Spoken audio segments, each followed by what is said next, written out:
Good morning, everybody. Orange J here with another War of the Visions video, and today we are going to continue our countdown to Final Fantasy VII Advent Children by talking about Kadaj. Kadaj, I think I'm saying his name right. Look, it's been a long time since I've seen Advent Children. It's the bad guy from the show. Now, before we get into that preview, I did want to give my guild a shout out for getting first place in guild raids again. More importantly than that, like the heavy hitters in the guild, Louis, Lorex, I mean, 36 plus million damage in guild raids is insane. Like, I was 19th in my own guild. Now, to be fair, this is Ashaman's show. Like, he's the one organizing all this and running it, but him and all the other sub leaders did an excellent job putting our run together. You could see we ended up winning by a little over 200 million. Honestly, we felt a bit of pressure towards the beginning, so big shout out to the other guilds who did well and put that pressure on us. It really drove us to perform better. Even me, on days when I was like busy at school and felt kind of lazy, I still came home and like did some test runs on my guild raids teams. We did great. I'm proud of us. Another first place for us there. Good job, my guild. Let's do a preview for Kadaj. So here he is. Now, I gotta say, I've looked through this kit a couple of times. I thought about doing this video yesterday, but when I looked through his kit, I just felt like it was super mid. Like, he has some things he does really well. And like, there's some skills in here you're gonna see that you're gonna be like, wow, that's pretty great. And he has those. But I don't know, he seems like he's going to be a decently good water damage dealing unit, but not somebody who's going to like reshape the game like maybe Sephiroth will or Cloud or something like that. So let's look at him. Anyway, twin blades, his new main job, Strider Hunter. His TMR is armor with a ton of like stats that are worth 6 on it. The buff is a group buff that grants minus 30% attack for 4 turns for allies. One thing he does is give himself and his allies the ability to debuff the enemy with attack. So things like debuff weakening are going to be good against him, but if your enemy's not running that, you could be applying a lot of debuffs to the enemy, so that's something. Then it grants also the following effect: decrease human killer by 20 for 3 turns when attacking with physical for 4 turns. So if you're fighting physical units, hitting them with a 30% attack debuff at a minus 20 human killer, it's pretty good. Like, is it going to change the game? No, and it's on an armor TMR with no agility, so that kind of sucks, but this is a useful buff. Like, if you were a brand new player and you had this and you found yourself fighting physical teams, you'd find some use there. Okay. His master ability, he's got the group buff, then he gets HP 10, critical evade 20, reaction block rate 20. His master ability is all about himself surviving, really kind of giving him a little more bruiseriness. His dream ability, defense 15, single target resist 15, and an upgraded buff skill that he has. So all about surviving right there. Then if we look at his stats, definitely a shining feather in his cap as he sits at 71 agility. That's a very large number. Like, that's fast. This is a speedy boy. 631 attack is looking pretty good as well. 5,000 base HP pre-dream upgrades. It's on the lower side, I suppose, but it's not terrible. You get it to 7410, 811 if you go with the dream upgrades, but 71 agility is the big shout out there. His resists are good. The only thing he's weak against is pierce. He's not overly great against anything, but he is strong against magic, missile, strike, and slash. So a lot going for him in the stat pools, especially that agility. Then his support abilities, the opposite of what he was doing with his master abilities. His support abilities seem to be about doing damage. In fact, his Revenge of the Stars, his upgraded one, is attack 24, slash attack resist pin, and all elemental resistance 15%. So really this one is a lot of damage with a little bruiseriness in it. Then Wild Instinct from his axe job is going to give you 25 accuracy and 40 defense pin. That's nice because now you're sitting at slash attack pin and defense pin if you're trying to have him do some damage for your team, which I think he will need to do if he's on your comps. There you go. Now you have that for you. If you go with For the Reunion, his other new one, you get slash resist and missile resist. I don't think that's very good. And then, excuse me, the Hunter ones I also don't think are great. Counter moves. He does have physical reflex. So again, if you're going anti-physical, his TMR feels very anti-physical. He has he has reflex for physical only, anti-physical, not bad. Okay. Let's look at his kit. So cutting knife, 121% modifier, 13 AP is very cheap. And when the enemy is killed, he will AP recover. So that's all right. Mother's power. This is him giving himself re-raise right here. So he gets a little re-raise, decreases his AP consumption by 40 for 4 turns, 40 more slash attack pin. So that is nice. That is somewhere where he's good. That's a way he's enabling himself to do damage.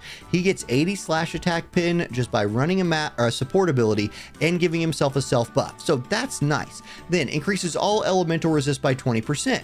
More bruiser. That's a good buff. Like, that is objectively a great self buff. So, okay. But what are you going to do with it while you're alive? You going to find some more damage? Well, here's a plus 30% damaging attack. That's a 200% mod, which is good. Hits at medium range and a small AoE. That's a good attack. Like Whirling Dance, that's a solid damage dealing attack. Large modifier, boosted hit chance. Okay. It just doesn't do anything else, which, you know, some of the newer carries in the game do a lot of anything else. All right, then Exalting Murderous Power. This gets upgraded twice to Killing Power and Excitement. What a great name.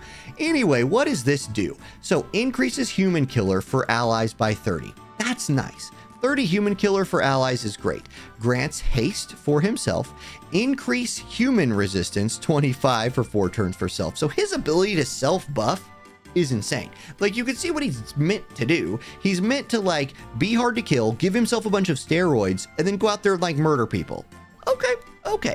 Now, this buff does some other interesting things. Grants the following effects upon hit for self. 200% chance, physical damage reduction, 15% for 3 turns on the enemy for 4 turns for himself. So what? Let me say this a different way. When he hits somebody, he will decrease their physical damage by 15% for 3 turns, and he has that buff for 4 turns. A little bit hard to read right there, but again, more anti-physical, and this is him applying a debuff. Then he grants this other effect to himself, minus 20 critical hit rate for the enemy for 4 turns, and grants himself this other effect, Dispel Auto Restore for 4 turns. Okay, so he can turn off bells, he can lower their crit, he can lower their physical damage, he has haste, he has human resistance, and he gives Human Killer 30 to himself and his friends. That's an insane buff. There's a whole lot going on there. It's all really good, but it's like, okay, so he's alive. Now, is he going to kill anybody? That's where he's 90 cost. I think his 90 costness shows through in his actual ability to inflict damage on the enemy team. Maybe I'm wrong about this and he'll overperform. I don't know. I think his buffs are great, but it's his damage moves that feel mid. Let's go through them. So here's one you could select up to 2 targets. It does break physical barriers. It's that 200% mod again. It's a multi-hit attack with decent range. That's a good skill. You could select 2 targets with this one as well. It's an 80 defense debuff, so another bunch of debuffing he could do. Again, 200% damage, and it's a guaranteed hit. So I guess another thing he does have going for him is he has a boosted hit chance with that plus 30% and the guaranteed hit one right here. So it would be impossible for like an evade unit to perfectly anti this guy, right? You could put the guaranteed hit evade on, which would stop this, but you could build accuracy on him, and you'll see the vision card that comes out his week here in a second that'll give you luck, which will help you hit evade units as well. Okay, if you run his new sub job, you have a berserking move in here that hits in a weird little rectangle shape. 165 mod on it though is not very high, and then violent movement is a 3-hit slashing move, so there are chaining potentials here for him.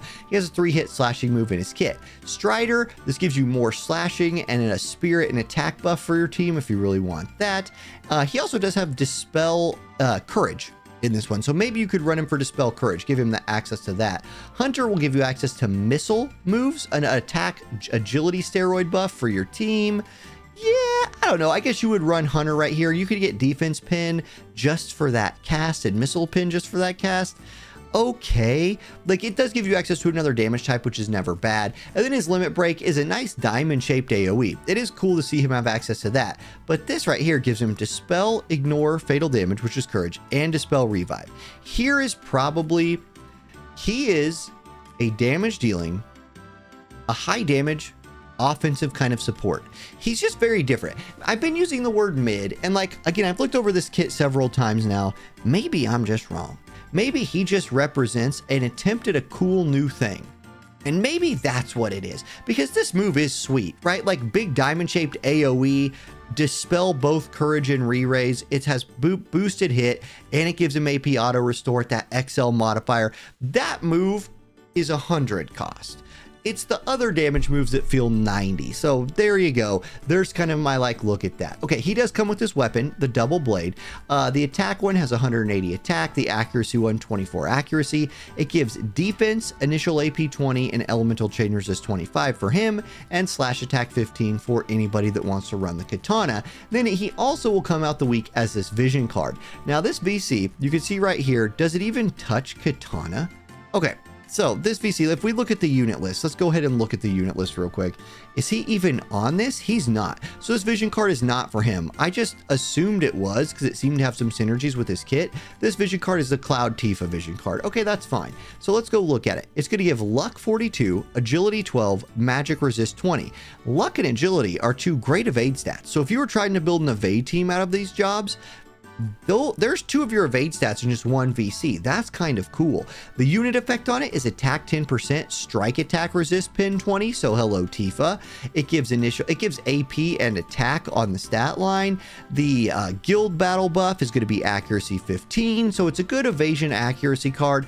It's an agility card with magic resist and luck on it. Like this week of the collab, Kadaj's week when we get it, feels like the one. Oh, okay. I already thought this was the one that probably more people would skip than others because I just don't feel like he's as popular of a unit as Cloud Tifa Sephiroth. And I feel like I'm not saying anything like mind breaking or earth shattering there, but he is unique.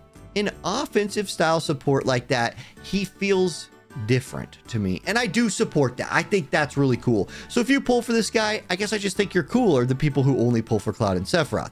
You might not be on the meta as much, but anyway, my next video over this will probably be over Sephiroth. So if you want to see what he's just like, you want my opinions on him, tune into that probably tomorrow. Otherwise, I'll catch y'all later. Have a great day. Peace.